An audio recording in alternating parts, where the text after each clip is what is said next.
Juste, Ok. je vais introduire le webinaire. Bonjour à tous. Donc, je suis Charlotte Moreau, je suis pharmacien hygiéniste au CEPIA Sarah, mais surtout sur la mission nationale Primo. Donc, en fait, il s'agit aujourd'hui d'un webinaire un peu retour d'expérience d'Amri 1 an après son déploiement. Donc, en fait, il est organisé avec donc le CPS Bourgogne-Franche-Comté et notamment Nathalie Floret qui va vous faire la première présentation donc sur le Damri et quelques chiffres. S'en suivra ensuite 2 ou 3 présentations de retour d'expérience de MH en lien avec des professionnels d'EHPAD. Je crois qu'ils sont disponibles aujourd'hui, donc ça devrait être bon. Un grand merci en tout cas pour votre présence à ce webinaire. Juste oui, pour info, le webinaire est enregistré. Je dois vous l'annoncer avant de débuter. Donc voilà, il sera disponible pour ceux qui ne sont pas là et pour ceux qui sont présents. Donc c'est enregistré en direct. Eh bien, Nathalie, je te laisse la parole. Bonjour à tous, merci Charlotte. Nous allons faire, avant d'introduire la discussion, effectivement un bilan 1 an après le lancement de l'outil d'Amri. Simplement pour redire que cet outil est le fruit d'une collaboration associant plusieurs CEPIAS, mais également des équipes mobiles d'hygiène, ainsi que le réseau qualité Bourgogne-Franche-Comté. En termes de qualité de déploiement, la mise en production du chapitre 1 s'est faite le 10 janvier 2023 et ont été ensuite mis au fil de l'eau jusqu'au 1er septembre l'ensemble des 8 chapitres que compose cet outil. Pour faciliter la connaissance et l'appropriation des outils, il y a eu un certain nombre d'étapes de promotion et de présentation de cet outil qui ont été opérées à différents niveaux, national, régional, local, sous différentes formes, des webinaires, des présentations sous forme de posters à l'occasion de différents congrès de la Société française d'hygiène hospitalière, de congrès organisés pour les médecins coordonnateurs ou la Société française de gériatrie et gérontologie, ainsi que soit en présentiel, soit à l'occasion de réunions organisées également en webinaire, lors de journées régionales organisées par les CEPIAS. Pour compléter cette offre de promotion de cet outil, nous avons mis en place une hotline au niveau de la région Bourgogne-Franche-Comté et les 2 interlocuteurs privilégiés étaient Marlène Fèvre qui a développé l'outil et le docteur Fatima Berjami. Et en 2023, depuis la mise en production de l'outil, nous avons reçu 1047 sollicitations. À 1 an du début de cet outil, de sa mise en production, au 1er février 2024, ce sont 4 596 établissements médico-sociaux qui sont inscrits, soit 47,5% des établissements cibles. Dans cette diapositive, vous avez présenté à gauche les établissements pour personnes âgées inscrits, et à droite, une carte qui représente la proportion d'établissements pour personnes handicapées inscrits. Globalement, ce sont 52% des établissements pour personnes âgées qui sont inscrits à la démarche, alors qu'ils sont 31% des établissements médico-sociaux pour personnes handicapées. Les 2 cartes vous permettent d'appréhender le niveau d'inscription par territoire. Vous voyez qu'il y a une grande variabilité, aussi bien pour les établissements personnes âgées que les établissements pour personnes handicapées. Ça va respectivement de 13 à 67% pour les établissements de personnes âgées selon la région et de 11% à 54% pour les établissements pour personnes handicapées. Au total, 71% des établissements médico-sociaux ont terminé le chapitre 1, qui est le chapitre socle, qui initie cette démarche du document d'analyse et maîtrise du risque infectieux. Vous voyez ensuite que chacun d'eux ont engagé différemment les différents chapitres qui sont proposés, donc entre le 2 et le 8. C'est un outil dynamique, il n'y a pas de progression linéaire, c'est-à-dire qu'on n'attend pas que, une fois le chapitre 1 terminé, on passe au second, puis au 3e, 4e et ainsi de suite. La progression est guidée par les résultats du chapitre 1 à l'issue du plan d'amélioration qui est hiérarchisé. Et chemin faisant, on peut tout à fait avoir une priorité qui est identifiée à l'issue du chapitre 1, qui engage et oriente l'établissement à d'emblée travailler sur le chapitre 8 ou le chapitre 5 avant de commencer les autres qui apparaissent moins prioritaires.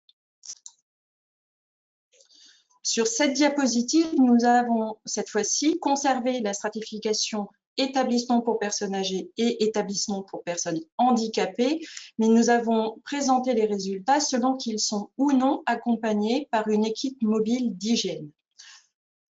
À gauche, 73,4% des EMS-PA accompagnés ont finalisé le chapitre 1. C'est 70% des EMS-PA qui ne sont pas accompagnés qui ont terminé ce chapitre 1.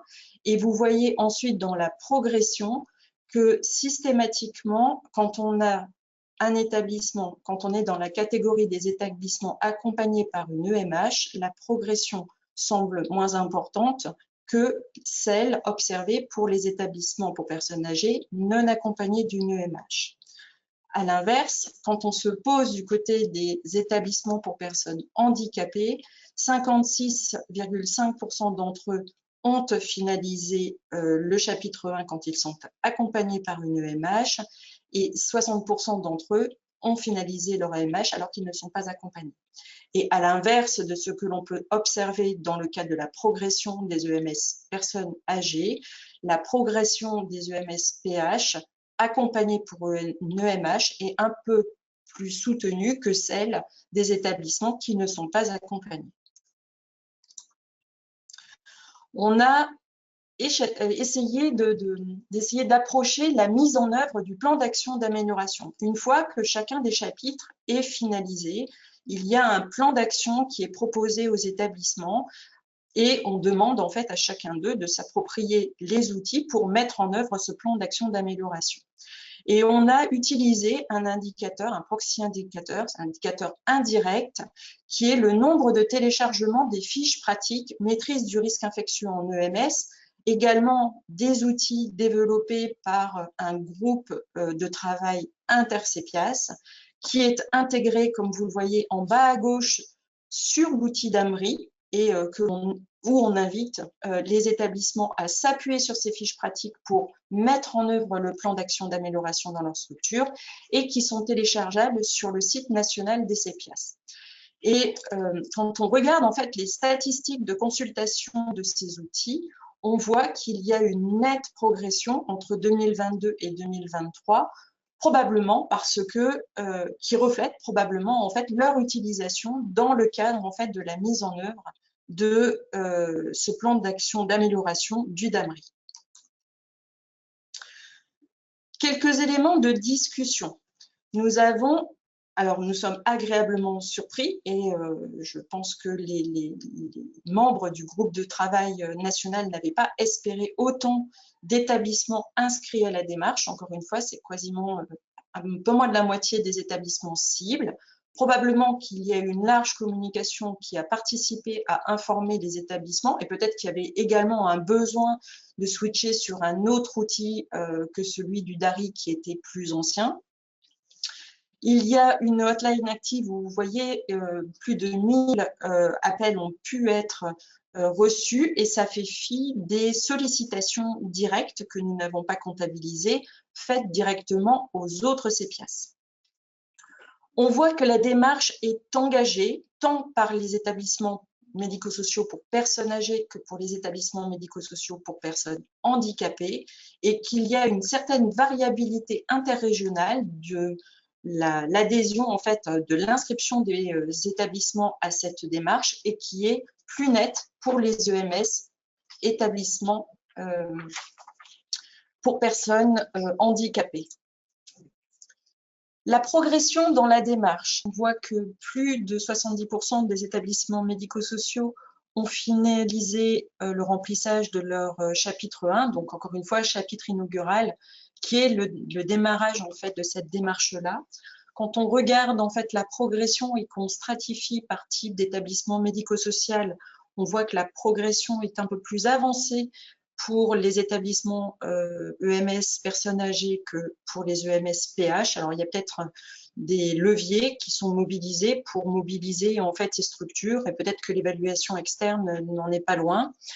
Quand on regarde la progression selon que l'établissement est ou non accompagné par une EMH, on ne voit pas vraiment de différence nette d'un point de vue quantitatif, mais clairement l'outil, et c'est d'ailleurs ce que le groupe de travail avait libellé sur le document, c'est qu'il fallait c'était beaucoup mieux en fait de s'appuyer sur les EMH qui avaient une valeur ajoutée pour s'approprier la gymnastique en fait que sont les éléments de la cartographie du risque.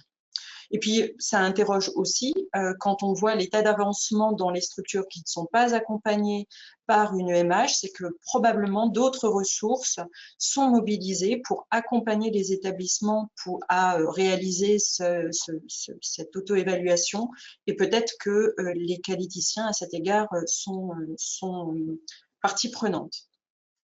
Et enfin, pour la mise en œuvre du plan d'amélioration, elle semble effective et c'est l'interprétation que l'on a eue en s'appuyant sur ce fameux indicateur indirect qui était l'utilisation des fiches EMS. Enfin, concernant les résultats quantitatifs, on voit une progression très importante, quels que soient les chapitres considérés, alors que les critères sont particulièrement nombreux à évaluer. Et ça nous étonne un peu que l'on puisse, en tout cas, je parle sous le contrôle du groupe de travail, c'est presque étonnant, étonnant d'avoir une telle progression aussi importante dans les chapitres, compte tenu de l'exercice en fait que cela nécessite en fait pour s'approprier l'outil et puis le renseigner. Et puis, le corollaire, c'est que la progression ne préjuge pas finalement du degré d'appropriation de cet outil de cartographie de l'EMS, de la gymnastique qu'ont pu acquérir en fait chacun des établissements. Et ça sera à mettre en fait en perspective avec des points de vigilance que pourront noter certains EMH qui sont amenés à témoigner juste après ma présentation. Et probablement que une des conclusions pourrait être de rendre peut-être compliqué, difficile, en tout cas à minima, la comparaison des résultats entre établissements basés simplement sur l'outil d'AMRI et qu'il serait probablement plus pertinent de revenir vers les établissements pour interroger sur un chapitre, une question d'un chapitre, plutôt que de s'appuyer en fait sur l'outil d'AMRI pour faire des analyses un peu plus macro des résultats obtenus. Et j'en ai terminé avec ma présentation. Je vous remercie. Super, merci Nathalie. On va poursuivre avec la prochaine présentation. Puis si vous avez des remarques ou des questions, on les prendra plutôt après.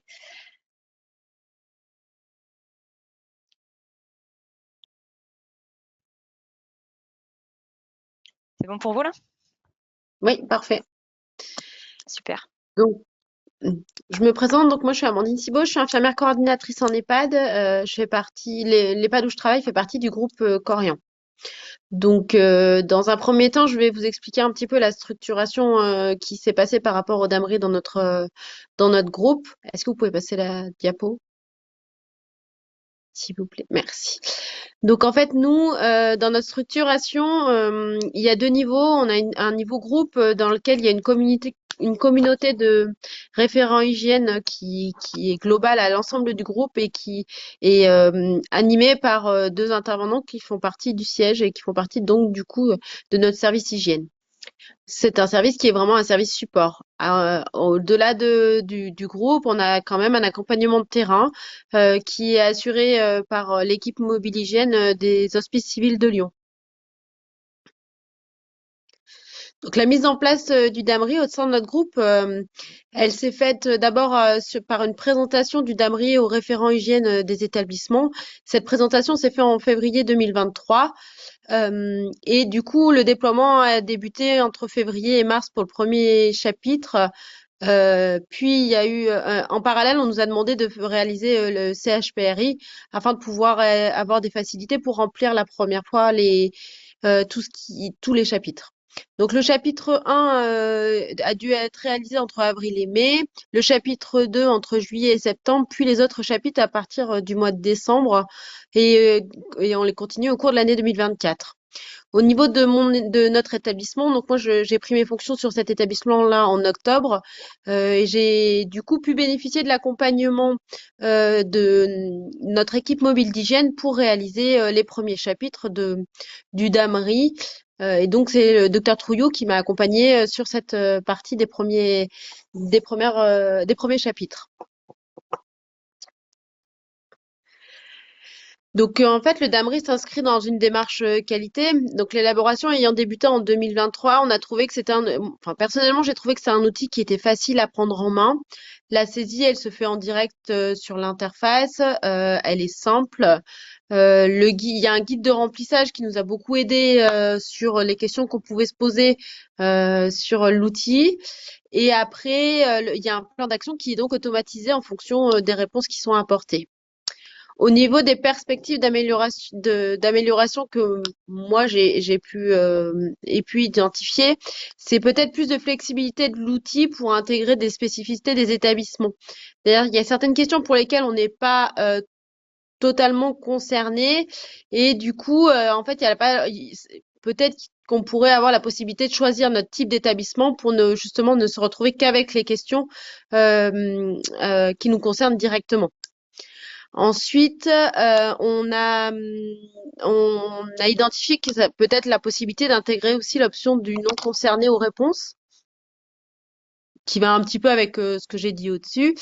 Et ensuite, au niveau de l'évaluation des plans d'action, avec la possibilité de prioriser et la possibilité d'utiliser de l'intégrer ou qui puisse être intégré à nos outils groupes. Parce que du coup, il y a des plans d'action qui sont élaborés pour lesquels on peut faire une extraction Excel pour après nous les intégrer dans notre outil groupe sur la gestion de la qualité. Et donc, il y a peut-être des avancées qui peuvent être faites à ce niveau-là, tout comme en fait la possibilité peut-être que lorsqu'on a rempli les chapitres, ça puisse être envoyé directement aux EMH quand elles n'ont pas été, c'est pas toujours possible de le faire en direct avec eux, pour qu'ils puissent être alertés de l'avancée des DAMRI au sein des établissements. Et après, moi, j'ai trouvé qu'il y avait quelques actions qui sont parfois un peu complexes à mettre en place ou peut-être plutôt ambitieuses. Par exemple, sur toute la partie formation à l'embauche où ça revient régulièrement dans les plans d'action. Et c'est vrai que nous, notre établissement n'est pas mature à ce niveau-là pour arriver à dispenser cette formation, même si dans l'idéal, ce serait ce qu'il faudrait faire. Mais est-ce qu'on est assez mature au sein de nos établissements pour arriver à dispenser cette formation-là pour l'ensemble des personnes embauchées? Sachant qu'on a les personnes embauchées, mais il y a aussi du coup les intervenants extérieurs dans lesquels ça a été intégré. Moi, sur cette partie-là, ça me paraît, en tout cas à mon niveau, un peu ambitieux. Moi, ce que je peux noter, c'est que l'accompagnement personnalisé de notre EMH a été vraiment facilitateur dans la démarche de DAMRI. Donc c'est un accompagnement qui s'est fait sur les premiers chapitres et qui s'est fait au travers aussi de l'outil le guide de remplissage. Et c'est un accompagnement qui va s'inscrire dans la durée. Et donc c'est pour ça que je me disais que peut-être le fait d'automatiser des mails sur l'avancée du DAMRI auprès des EMH nous permettrait d'être plus efficace dans la continuité et l'accompagnement au niveau des EMH. Voilà pour ce qui en est de mon retour terrain.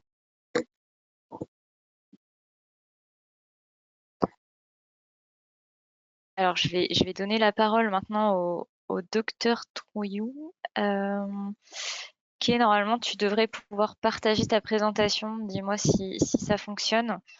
Normalement, pour info, tous les participants du webinaire maintenant peuvent nous entendre.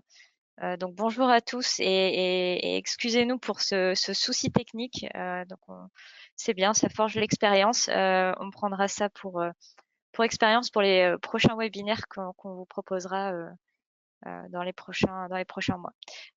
Donc Kay, je te laisse la parole et merci à tous encore d'être présents aujourd'hui. Merci Kay. Donc, merci en tout cas pour ce temps et pour cette opportunité. C'est Alors, du coup, je vais vous présenter en tout cas le retour d'expérience de EMH-HCL. Donc, merci à Amandine, notre IDEC, à l'EHPAD Corian à Mot de la Source qui nous a aidés pour cette présentation. Je voulais vous partager les parcours de EMH. En tout cas, nous avons 95 établissements en 2023 et en 2024. Nous commençons le travail avec le secteur masse et handicap aussi. Vous voyez, à partir de janvier 2023, du coup, nous proposons à nos établissements un accompagnement au remplissage du DAMRI. Il y avait 9 EHPAD qui ont programmé des réunions de travail avec nous et 9 EHPAD qui ont commencé le DAMRI en autonomie et ils peuvent nous contacter et nous ont contacté aussi pour des questions aux besoins par la suite. Et cela fait à peu près 19% de nos établissements qui ont commencé le DAMRI. Ça va continuer en 2024 et nous avons 5 autres établissements qui sont engagés de commencer cette année au premier trimestre. La proposition de démarche, en tout cas de l'EMH, c'est de déjà inscrire au DAMRI si l'établissement nous envoie donc le lien et l'établissement ont besoin de l'aide de direction. Souvent, c'est l'adresse mail du directeur pour s'inscrire au DAMRI. Donc, avant la réunion, ce serait bien de déjà faire cette démarche-là. Si possible aussi, une lecture de chapitre 1 avec les responsables concernés va aider. Par exemple, l'établissement aura besoin du responsable hébergement pour savoir si l'ING a passé la formation RABC. Ils ont besoin de l'agent technique pour l'information sur le carnet sanitaire. Donc, une préparation en amont, c'est plus efficace après pour la réunion. Nous demandons si c'est possible de mettre à disponibilité les protocoles des établissements sur l'hygiène, sur la prévention du risque infectieux, le volet infectieux du plan bleu éventuellement, soit des classeurs, soit en informatique. Comme ça, on pourrait consulter les protocoles au besoin. Idéalement, on prévoit une salle avec un vidéoprojecteur, qu'on soit tous sur la même page. Et nous, les MHHCL, on a un cahier de référence. Je vais vous le montrer après dans le diapo suivant. Il faut quand même prévoir 2 heures de réunion pour travailler un chapitre, si on veut bien faire et bien passer les questions en détail, de ne pas être trop pressé et oublier quelque chose après. Et nous envoyons toujours le lien vers la foire aux questions et le guide du remplissage. C'est des soutiens importants pour le remplissage au DAMRI. Je vous montre en tout cas notre petit cahier maison qui est vraiment la page de présentation du DAMRI et des chapitres qu'on avait un peu fait maison au début en Word avec des questions présentées dans le DAMRI. Et ensuite, il y a des PDF qui sont mis à disponibilité par CPS ARA. Sachant que le cahier pour nous, en tout cas l'équipe mobile d'hygiène, c'est d'avoir des notes sur des questions multiples éléments, qu'on vérifie vraiment le guide de remplissage pour tous les éléments couverts par une question. Et aussi pour les protocoles nos protocoles EMH, qui répondent selon des questions qui répondent à des questions demandées. Donc, nous avons des notes, ça nous permet de répondre et de vérifier rapidement, en tout cas, si c'est couvert par nos protocoles.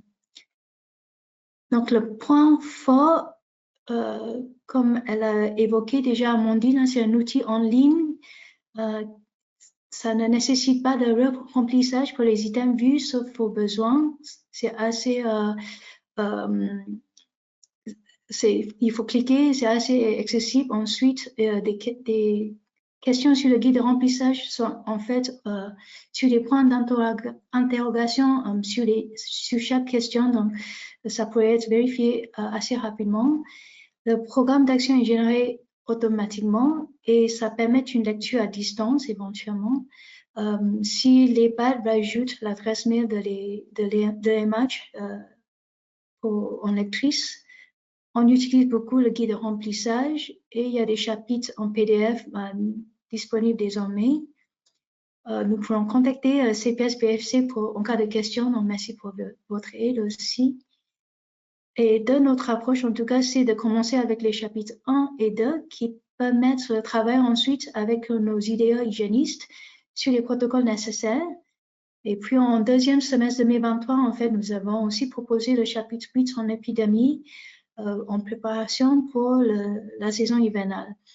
Et je rajoute un conseil, en tout cas, c'est vraiment un outil pour l'établissement. Il faut bien s'approprier selon vos priorités et vos contextes.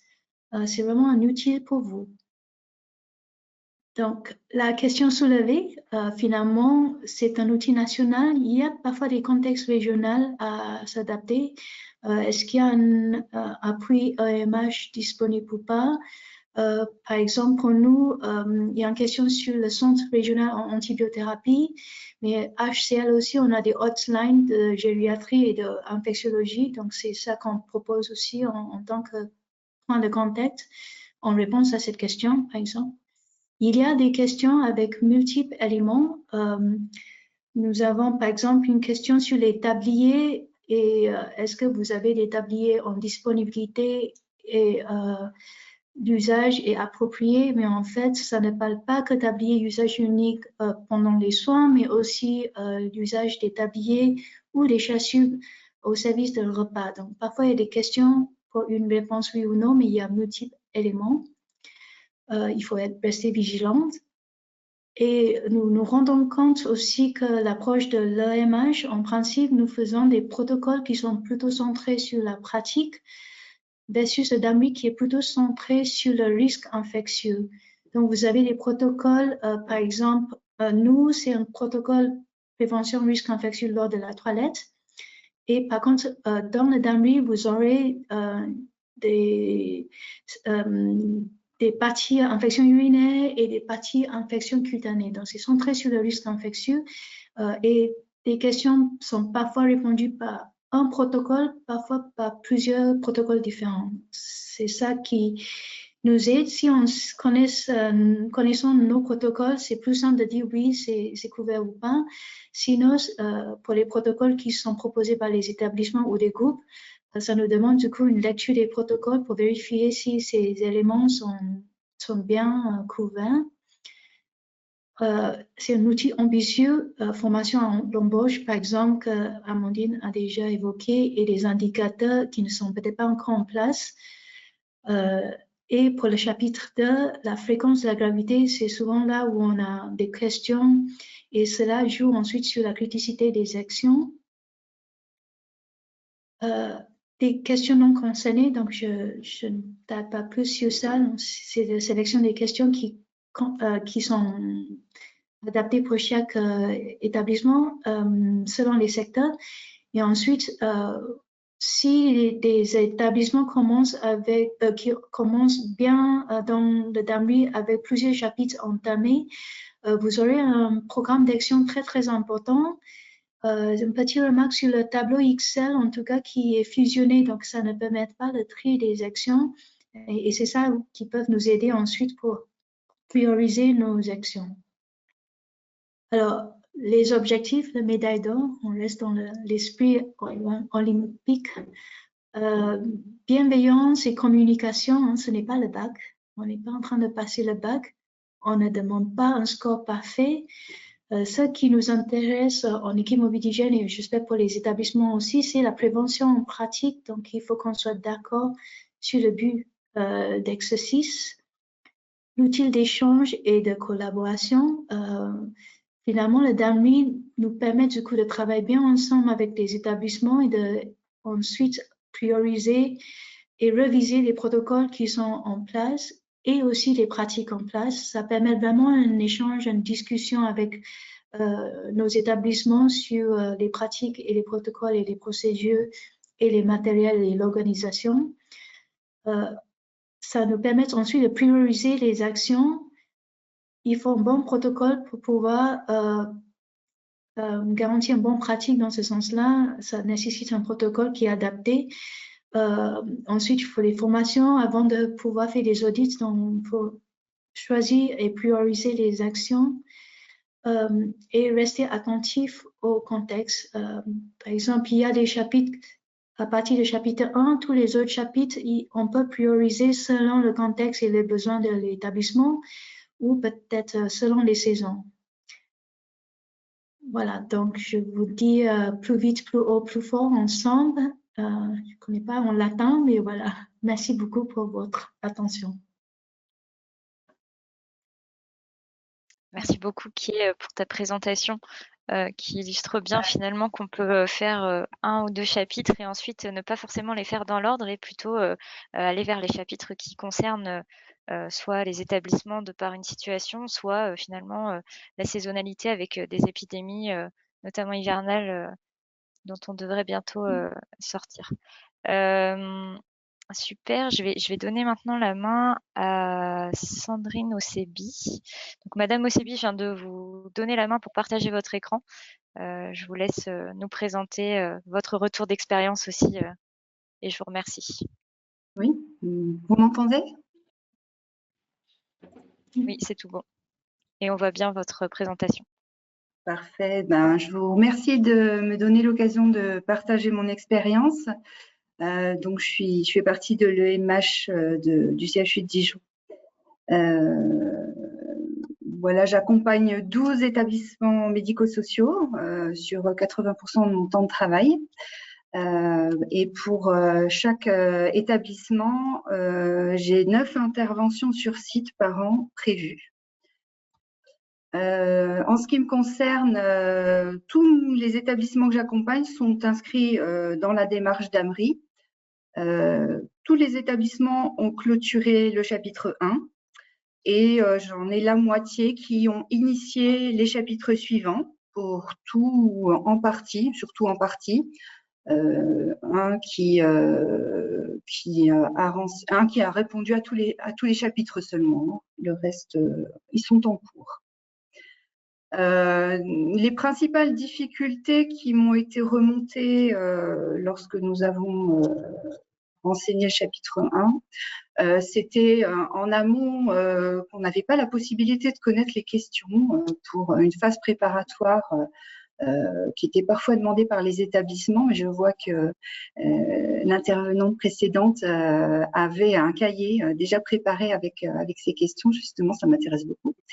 Et puis aussi une grande difficulté avec les établissements pour définir pour pas mal de thématiques la criticité, déterminer la gravité, la fréquence en fonction de certaines thématiques. C'était un petit peu compliqué. Je voulais partager aussi que je rencontre différents niveaux d'appropriation de la démarche.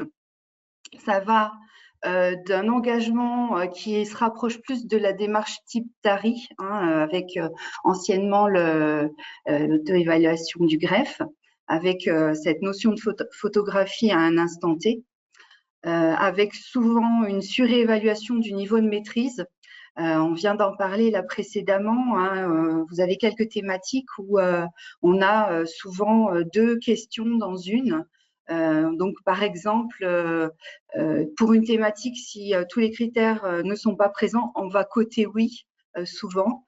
Je vous ai mis un exemple là, par exemple pour le carnet sanitaire, s'il n'y a pas la cartographie du réseau, mais il y a quand même le carnet sanitaire qui est en place, on va quand même cocher oui. Ou par exemple, l'exemple du tablier plastique est très parlant. La question c'est est-ce qu'ils sont disponibles et il y a une utilisation appropriée. Donc là, on va peut-être avoir tendance à cocher oui s'il y a une seule des conditions remplies. Et puis dans cet engagement démarche type DARI, on a aussi une sous-utilisation de la force de l'outil, notamment le plan d'action automatisé. Et puis en face, on va aller jusqu'à l'engagement, une appropriation vraiment de la DAMRI avec une maturité plus large par rapport à la gestion des risques et à la démarche qualité, avec une mobilisation de la DAMRI comme vraiment un outil de travail au quotidien et un meilleur usage de ces fonctionnalités, notamment justement ce plan d'action, ces extractions Excel, où on va enregistrer à date dès qu'on a on avait légué une action dès qu'on y a répondu. Alors voilà, ça se décline vraiment d'un côté sur l'autre sans que ça soit forcément vraiment toute démarche type DARI ou toute démarche vraiment type DAMRI. Je notais aussi qu'on a la démarche qui est initiée dans les établissements de groupe, où il y a une politique groupe et avec parfois des consignes de finalisation des 8 chapitres à date établie. Voilà. Et je voulais aussi vous partager ce qui m'a permis d'inscrire vraiment cette démarche d'AMRI dans les établissements. J'ai d'emblée proposé la mise en place d'un comité de suivi d'AMRI dans tous les établissements. Et justement, ça fait écho à ce qui a été présenté précédemment avec le CHPRI, je crois, chez Corian. Voilà, c'est vraiment à l'image de ce que j'ai entendu. Donc, dès le début de la mise en place de la démarche, je me suis inspirée d'un modèle de Klein, et puis sur la base des référentiels à partir desquels on travaille. Et puis, cette mise en place d'un comité de suivi d'AMRI, elle répond au point du premier chapitre dans l'organisation de la prévention maîtrise du risque infectieux, avec l'instauration d'un rythme de suivi du plan d'action, des modalités de suivi du plan d'action. Cette mise en place d'un comité de suivi d'AMRI, elle favorise vraiment l'implication de tous les acteurs décideurs, le médecin coordonnateur, le directeur, l'équipe d'encadrement. Elle favorise aussi beaucoup le dialogue entre les différents professionnels de l'établissement qui peuvent être impliqués dans la prévention maîtrise du risque infectieux. Et puis, elle concrétise véritablement la mise en place d'une instance chargée de la gestion prévention maîtrise du risque infectieux. Elle fait le lien entre les différents acteurs. Ce comité de suivi, il assure vraiment le suivi des actions et l'état d'avancement des actions d'amélioration à déployer. C'est vraiment un temps fort, c'est vraiment un rendez-vous important que j'essaie de mettre en place, qui a été mis en place dans tous les établissements. Il y a beaucoup de reports de dates, mais on ne lâche rien. Vraiment, j'insiste pour conserver ces rendez-vous-là. Alors, comment j'ai fait pour organiser ce comité de suivi d'AMRI? J'ai organisé d'abord une première réunion mise en place avec la direction, le médecin coordonnateur et l'IDEC ou la CAP de santé. Et pendant cette première réunion, on a déterminé la composition du comité de suivi d'AMRI. Donc, on va inviter bien sûr l'équipe de direction, médecin coordonnateur IDEC, le responsable des équipes d'entretien des locaux, l'agent de maintenance, les représentants des usagers, etc., etc. On a défini lors de cette première réunion les missions du comité de suivi d'AMRI. Donc là, on a décidé que dans ces réunions-là, on allait à chaque fois faire un point sur la DAMRI avec où on en était, le niveau de remplissage des chapitres, la programmation, le niveau d'avancement des actions en cours, les protocoles qui ont été rédigés, qui ont été mis à jour, qui ont été validés. On fait un point sur le suivi des indicateurs, donc la consommation, l'utilisation des produits hydroalcooliques, c'est des indicateurs qu'on retrouve dans la démarche. Un point sur les vaccinations grippe et Covid et autres suivis de vaccination pour les résidents, par exemple DT polio, coqueluche ou pneumocoque.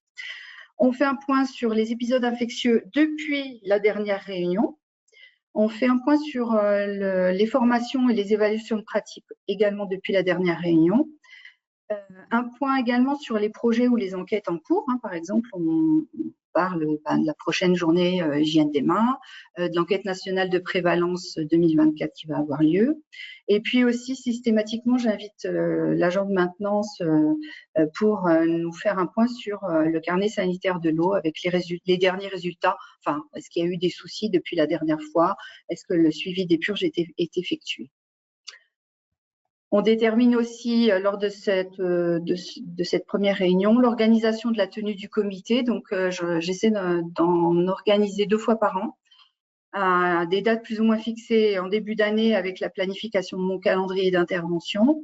Et puis, cette date, elle est réévaluée à l'issue de chaque comité de suivi d'AMRI. On s'est dit qu'on ne devait pas dépasser 60 minutes en fonction de l'ordre du jour. En général, j'essaie de le positionner, de proposer à l'issue d'un comité de direction ou enfin une autre instance hein, où les gens se réunissent et pour ne pas faire déplacer les professionnels une autre fois. L'ordre du jour, il est communiqué une semaine avant par moi-même et puis j'invite les professionnels qui vont être concernés. Je rédige un compte-rendu qui va être envoyé dans les 8 jours qui suivent le comité de suivi. Et puis, on détermine aussi comment on communique autour du comité de suivi d'Amri, à qui on communique et puis comment on le fait. Voilà. Je voulais vraiment vous partager ce que j'essaye de mettre en place et qui me paraît très, très important dans la démarche d'Amri. Donc, les perspectives pour moi, on est vraiment au début de la démarche, hein, même si certains sont plus engagés que d'autres, on est quand même tout au début. Et puis, moi, je trouve que on n'automatise pas forcément le recours à Damri à chaque opportunité pour le faire vivre.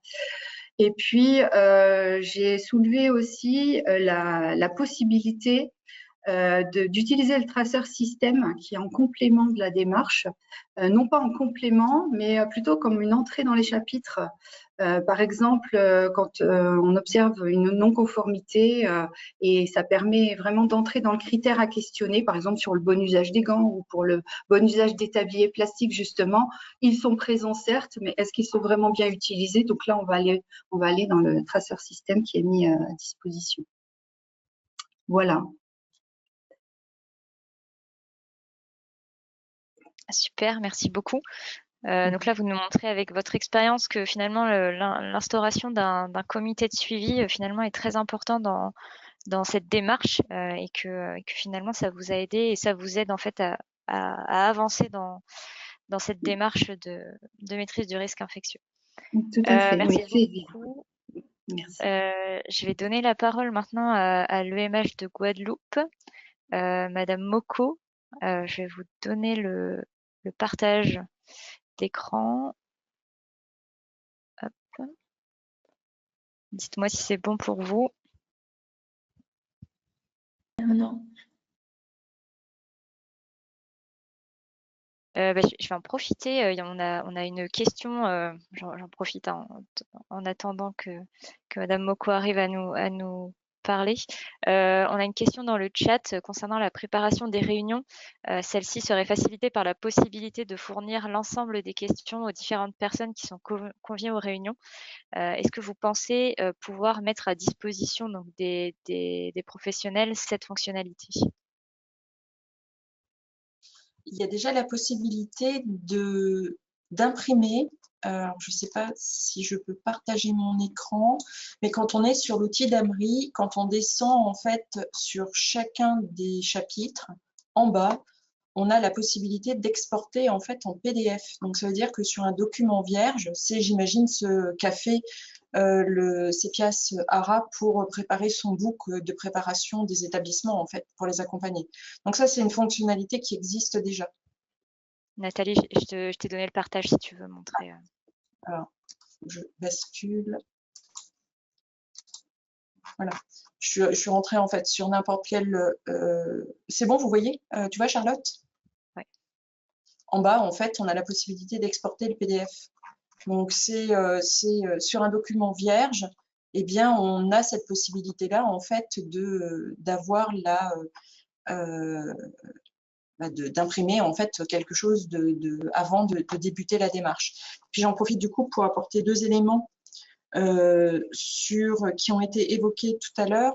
C'est la possibilité d'avoir selon les établissements, d'avoir des éléments à questionner qui ne les concernent pas. Donc déjà, on a la possibilité, quand on crée le compte, de définir l'établissement dans lequel on exerce.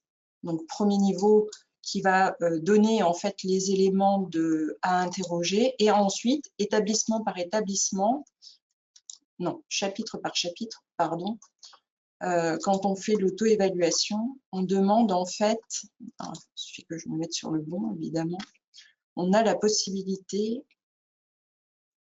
sur les réponses, en haut à droite, d'avoir l'établissement est-il concerné par cette thématique, qui est un autre niveau en fait pour justement mettre et rendre visibles finalement les éléments qui concernent spécifiquement l'établissement. Super, merci Nathalie. Ah, on vous entend, Bruno Jarige et Claudine Mauco. Super. Je vous redonne le partage, Bruno Jarige, pour partager la présentation. Voilà, vous voyez. Ouais, super, c'est parfait. Ouais, là on le voit en mode présentateur. Attendez.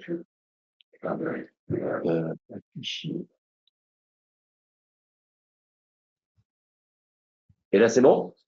Yes, tout est parfait. Merci beaucoup. D'accord. Vas-y. Donc, bonjour, je suis Claudine Mauco, je suis cadre hygiéniste à l'EMH de Guadeloupe. Et en fait, je viens vous parler de notre expérience. Donc, pour vous présenter un petit peu notre équipe, hein, bon, là, je vous présente le secteur médico-social, dont la partie du secteur médico-social dont nous nous occupions avant 2023. Donc, il y avait 21 EHPAD dont la majorité était en secteur privé lucratif. Et du côté du handicap, 29 établissements plutôt privés associatifs. Donc, l'expérience de la pandémie a fait que l'ARS a décidé que l'EMH allait s'occuper de tous les établissements et services médico-sociaux. Donc, ce qui a amené à élargir l'équipe. Donc, nous sommes passés d'un cadre hygiéniste à temps plein avec un tiers de temps secrétariat à 2 paramédicaux temps plein, un mi-temps pharmacien et un mi-temps assistante administrative. Donc, notre démarche d'AMRI, nous l'avons mise en place, mais excusez-moi, j'ai un peu couru dans l'escalier. Nous l'avons mise en place à partir de notre bilan d'ARI 2022. Ce qu'il en sortait, c'est que, bon, la majorité des établissements qui avaient fait leur DARI avaient bien sûr fait l'évaluation de la maîtrise du risque infectieux basée sur l'outil GREFF. La moitié avait fait la cartographie des risques, bon, parce qu'ils n'avaient pas, en fait, les compétences en interne. 71% avaient fait un plan d'action et il y avait moins de la moitié qui avaient mis en place des actions correctives. Donc, pour nous, la finalité de sécurisation infectieuse des prises en charge n'était pas atteinte. Donc, pour le DAMRI, nous avons considéré qu'il fallait faire autrement parce que pour beaucoup d'établissements, le DARI, c'était juste écrire un document à mettre là au cas où on le demanderait. Donc, nous avons opté pour 2 partis pris concernant la mise en place du DAMRI. Déjà, changer de discours et ensuite limiter les demandes pour arriver à la mise en place d'actions correctives. Donc, le changement de discours, c'est que pour le DARI, donc ce sont les premières pages des triptyques que nous avons élaborées. Pour le DARI, donc notre discours, c'était qu'il fallait élaborer son DARI, élaborer son document d'analyse du risque infectieux, même si, dans les détails, on expliquait aux établissements qu'en fait, élaborer le DARI, c'était mettre en place un groupe de travail qui était initié par le directeur, etc. On leur expliquait la démarche en détail. Mais en fait, on n'arrivait quand même pas à la solution qu'on voulait. Et en fait, depuis janvier 2003, notre discours, c'est initier sa démarche d'analyse et de maîtrise du risque infectieux. Donc, on se focalise plus sur la démarche. En termes de recommandations, on leur recommande aussi d'évaluer le chapitre 1, mais aussi de mettre en œuvre les actions correctives liées à ce chapitre avant de passer à l'évaluation des autres chapitres. Et cela parce que quand on regarde sur le chapitre 1, depuis le DARI, on voit bien qu'il y a beaucoup d'écarts sur ce qui est réglementaire.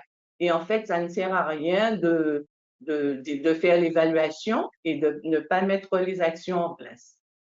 Et ensuite, on leur a recommandé aussi, à partir du plan d'action, puisque je ne sais pas si c'est pareil partout, mais chez nous, quand ils font l'évaluation, on a quand même un plan d'action de 4 pages, ce qui décourage certains directeurs, etc. Donc, on leur a demandé d'élaborer un plan d'action personnalisé qui va inclure tous les écarts réglementaires qu'ils retrouvent sur le plan d'action proposé par l'outil et d'actualiser au fur et à mesure.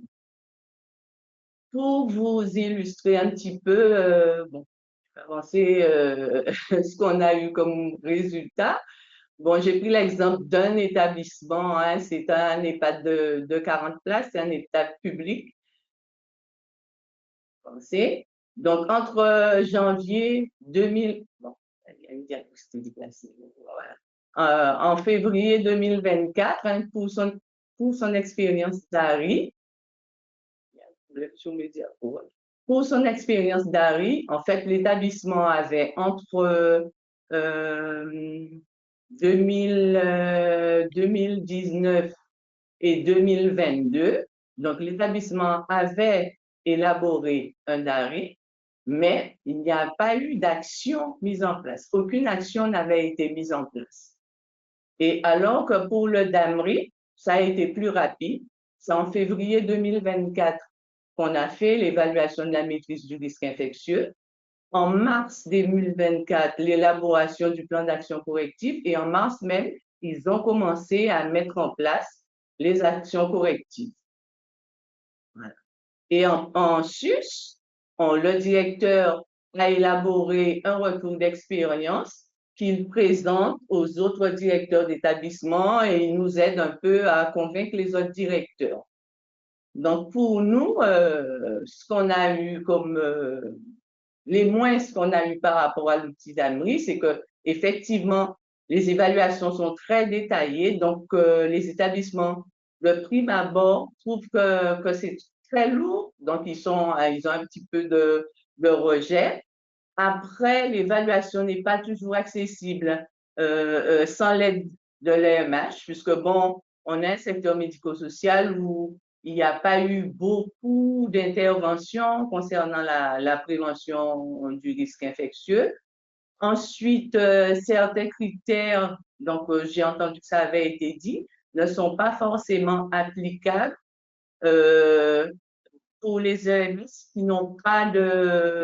qui sont pas associés à un établissement sanitaire. Là, je parle, par exemple, du critère, est-ce qu'il y a un médecin avec temps dédié ou un paramédical avec temps dédié pour le risque infectieux? Question qui est détachée de la notion d'être accompagné par l'EMH. Et pratiquement en dehors des EHPAD, par exemple, qui sont associés à un établissement sanitaire, en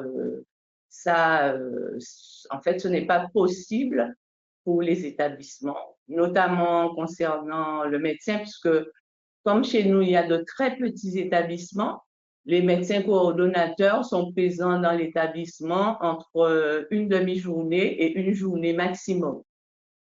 Donc, bon, après, ils n'ont pas vraiment le temps pour avoir encore du temps dédié pour le risque infectieux.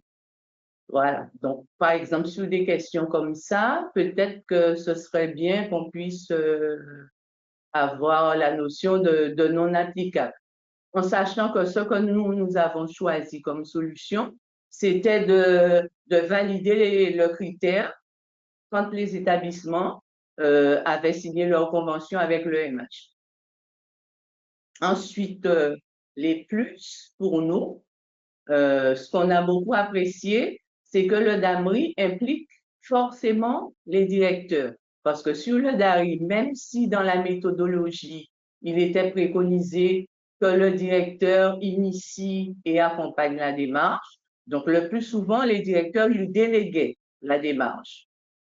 Le fait que l'outil propose aussi une cartographie des risques, puisque c'était aussi une difficulté pour les établissements d'élaborer une cartographie des risques, même s'ils étaient accompagnés par l'EMH. Ils ne se souvenaient pas, puisqu'il fallait se souvenir de ce qui s'était passé sur les 3 dernières années, la criticité, ils n'arrivaient pas forcément à évaluer, alors que là, la cartographie des risques, elle est directement proposée. Ensuite, le fait que l'outil produise un plan d'action corrective hiérarchisé, donc il voit tout de suite ce qui est important de faire, que ce plan puisse être réactualisé pour pouvoir fonctionner de manière continue, c'est-à-dire avoir une démarche continue. Ça, quand on a réglé ça, on passe à autre chose. Le fait que l'outil soit adaptable à tout type d'EMS aussi, c'est intéressant.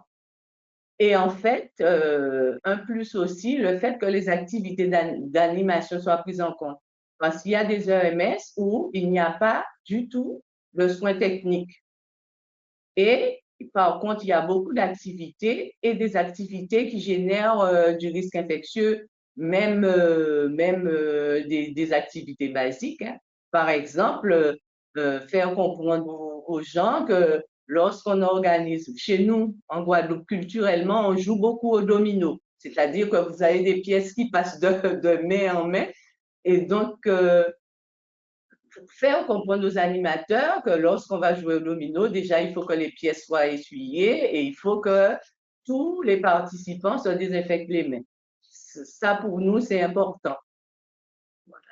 Donc, en conclusion, hein, ce qu'on voulait dire, c'est que, bon, même si l'outil est perfectible, pour nous, ça a beaucoup fait avancer la démarche d'analyse et de maîtrise du risque infectieux, puisqu'on est arrivé à faire mettre en place des actions correctives.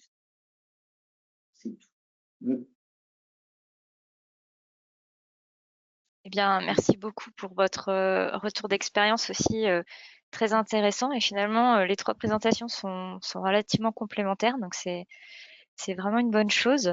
J'ai un commentaire dans le chat de Madame Ancelin Agnès qui nous dit: «Bonjour, il nous semble effectivement manquer de cases en fait non concernées. Par exemple pour le chapitre linge, nous avons effectivement des points lingerie, mais pas de points buanderie puisque le transport et le traitement du linge sont externalisés». Est-ce qu'il y a des réponses qu'on peut apporter?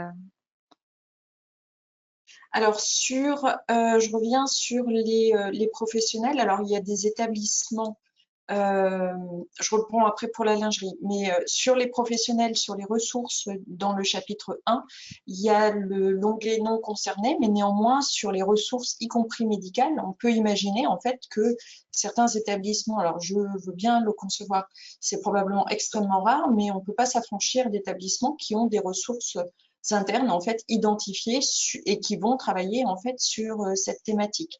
Après, effectivement, il y a eu un effort, enfin je ne sais pas si c'est un effort d'ailleurs, mais c'est une prise en compte des remarques qui remontaient au niveau du CPAS-BFC et qui étaient du coup discutées dans le cadre du comité de pilotage de tous les professionnels en fait qui ont participé à la construction du cahier des charges de cet outil. Et effectivement, des cases non concernées ont été ajoutées. Effectivement, peut-être que certaines manquent. Alors là, du coup, n'hésitez vraiment pas à revenir vers, il y a un mail hein, pour revenir vers nous. Et puis après, ces questions-là sont discutées dans le cadre de ce groupe de suivi du DAMRI. Et puis, si les éditeurs trouvent que c'est extrêmement pertinent, eh bien, on ajuste en fait le contenu de l'outil et notre développeur web actualise en fait l'outil pour intégrer ces cases non concernées.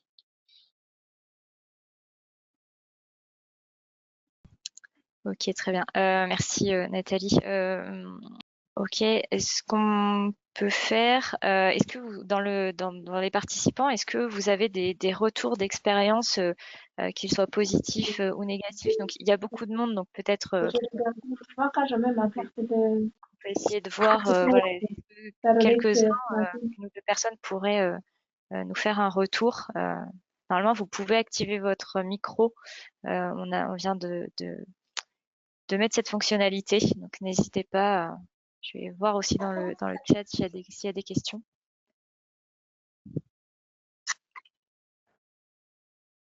Est-ce que quelqu'un souhaite prendre la parole? Sinon, dans les questions posées, j'en ai une qui dit bonjour, le DARI se remplissait tous les ans. Pour le DAMRI, comment ça se passe? L'outil se complète et se modifie-t-il au fur et à mesure que des actions sont mises en place pour 2024 et les années suivantes? C'est tout l'enjeu et ça a été en fait la manière dont a été pensé et posé cet outil par le groupe de travail. Alors, je parle sous leur contrôle et peut-être qu'une personne du groupe pourra ajuster mon propos si besoin. Mais l'idée, c'est ça, en fait, c'est que ce soit un outil, comme je disais tout à l'heure, pour la présentation dynamique. Et à cet égard, si vous avez mis en place une action on time, en fait, vous pouvez ajuster, mettre sur votre plan d'action que l'action a été réalisée et automatiquement, en fait, vous passez à autre chose. Donc, c'est pas aussi cadencé que pouvait l'être l'ancien modèle où effectivement, on se prenait un temps, souvent une journée, en fait, pour remplir avec les établissements cet outil-là et puis après, on déclinait. Là, c'est quelque chose, en fait, qui est un continuum au quotidien. Et dès qu'on a fait une action, eh bien, on peut revenir sur le plan d'action, dire qu'elle a été conduite et puis voilà. Et ça la coche ainsi comme validée et on passe à autre chose. Ok, merci Nathalie. Bonjour. Oui, allez-y, je vous écoute. Bonjour, Madame Ratineau, je suis infirmière coordinatrice dans un EHPAD de public du 41.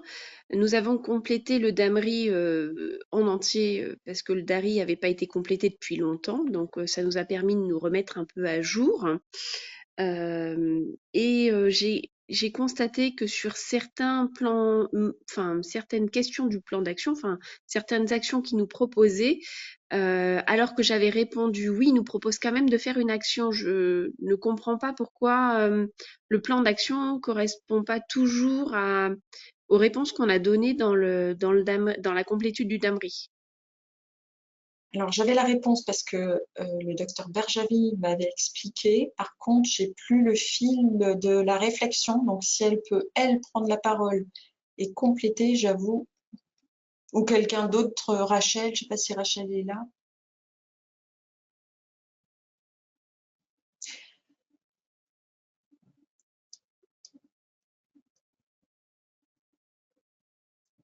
C'est pas un bug, en tout cas.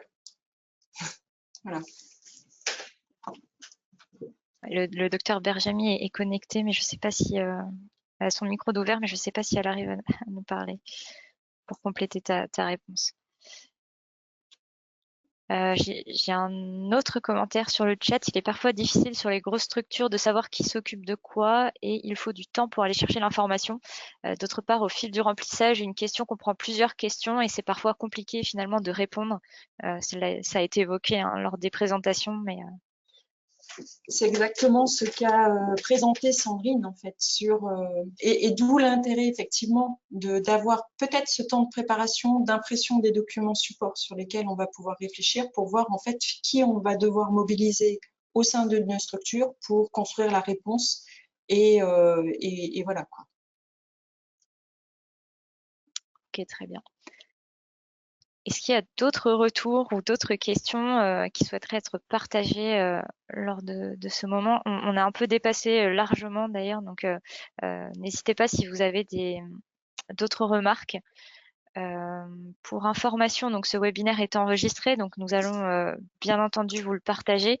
Nous le mettrons vraisemblablement peut-être sur le site internet de Primo où on verra comment on fait peut-être ces pièces Bourgogne-Franche-Comté. Enfin, on s'organisera, mais de toute façon, on vous transmettra les informations. Les présentations, normalement, devraient être disponibles. Ouais, Nathalie, vas-y. Simplement pour les éléments, les questions qui ont été posées là tout de suite, on va les prendre. Et ce que je propose, en fait, c'est que l'on complète la FAQ de l'outil DAMRI et ainsi tous les utilisateurs pourront trouver la réponse aux questions qui ont été soulevées aujourd'hui et notamment celles auxquelles j'ai pas tenu la réponse complète. En fait. Voilà. Ce sera plus simple. Ok, tac, super. Et donc sur accord des intervenants, les présentations devraient être disponibles.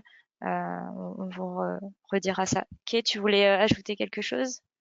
Oui, j'avais juste une retour d'un établissement que je souhaitais partager. Du coup, c'est donc je cite en tout cas, il y a des questions qui sont ambiguës où on ne sait pas si on demande ce que le protocole contient ou si c'est appliqué par les professionnels. Et c'est vrai que dans le sens large de procédure, c'est défini en fait dans le DAMRI, mais c'est pas toujours très évident que ça concerne protocole et pratique.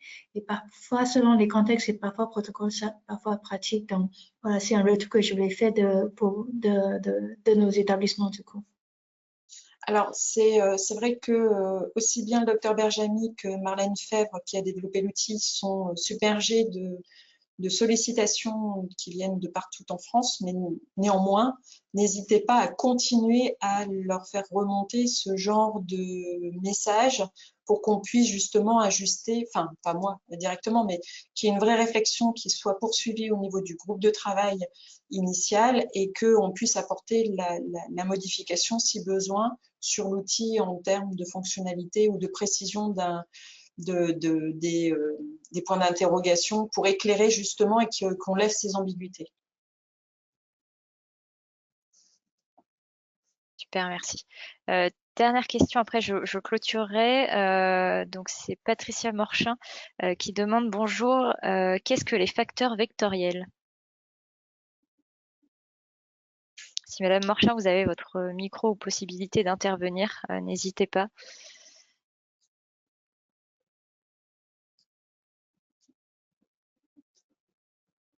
Alors, si quelqu'un a la réponse.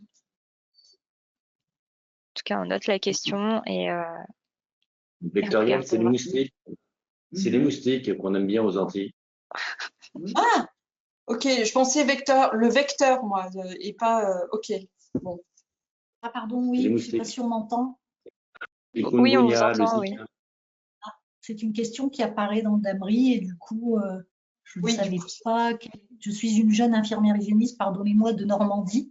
Je fais partie de l'équipe mobile Normandie Hygiène et du coup, j'avais eu cette question et je me demandais, alors j'avais pas encore échangé avec mes collègues, mais du coup, voilà, c'est les moustiques, c'est ça, c'est tout ce qui concerne. Oui, c'est ça, oui. C'est ça, Patrick Michel. les moustiques, avec le Zika, la dengue et le chikungunya, Ah, qui d'accord. remontent vers Ça va encore en Normandie, ça. Le sud. Oui, c'est le chapitre 3, en fait, sur l'environnement, du coup, le risque vectoriel, pardon. ça parle de moustiques. D'accord, excusez-moi, merci beaucoup. Il n'y a pas... Ça peut Merci peut-être pour être ces- élargi à d'autres zoonoses sur les tiques ou autres, des choses qui. Les moustiques, il n'y en a pas trop en Normandie. Super, Pardon? merci pour ces précisions. Il y a un commentaire qui, je pense, fera plaisir à l'équipe du CPS Bourgogne-Franche-Comté. Vous avez des remerciements des équipes concernant les webinaires, les visios, enfin le temps passé en tout cas à former les différents professionnels sur le DAMRI. Donc je transmets le message. Merci pour ce projet. C'est surtout un énorme boulot là depuis un an. Alors avant, bien évidemment, de conception de l'outil, mais ça encore une fois, c'était dans le groupe de travail. Il y a eu un énorme travail aussi qui a mobilisé effectivement notre développeur web pour produire l'outil tel qu'il est actuellement, et c'est une vraie pépite à mon sens. Et c'est vrai que toutes les deux, ainsi qu'Isabelle Rousseau, sont particulièrement mobilisées depuis un an pour répondre à chacun d'entre vous.